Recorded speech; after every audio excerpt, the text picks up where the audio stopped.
there's this fringe aspect to cryptocurrency that is nothing more than sport. And you want to do it, then you get into it. It's no different than fantasy football, right? You got to pick your players and you make or lose money on that every week, whether or not you pick right.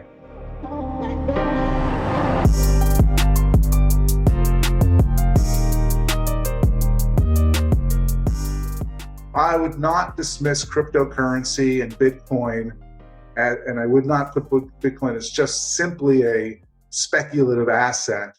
But there's just so much that can happen, and I can't even begin to think of the potentials of how that will evolve as blockchain becomes more not widely accepted. That's really not the way to think about it. But as the use cases for blockchain become more mature, and they already got, like, JP Morgan Chase 2 years ago announced JPM coin. Why? Because they want consumers to use it? No.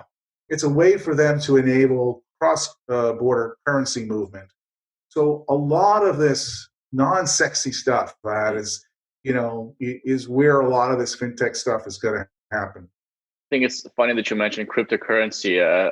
There's a lot of different opinions about it right now, but from what I understand, you believe it has a true place in the financial ecosystem, and big brands are starting to move and invest into it already.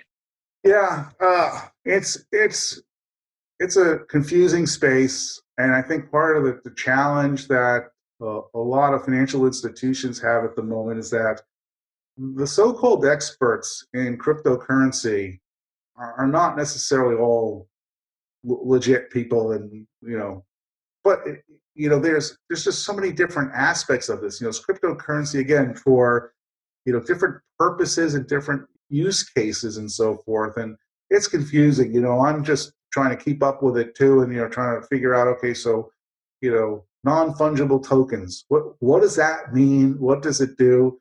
It does seem to me that a lot of these cryptocurrencies in the market are nothing more than self-created things that people trade and invest in as purely speculative things. It's a sport almost, as much as it is anything else, and that's fine if that's what you want to do. It's like betting on horses. You have got no control over it. You can study it and think how one horse is going to perform on any given day.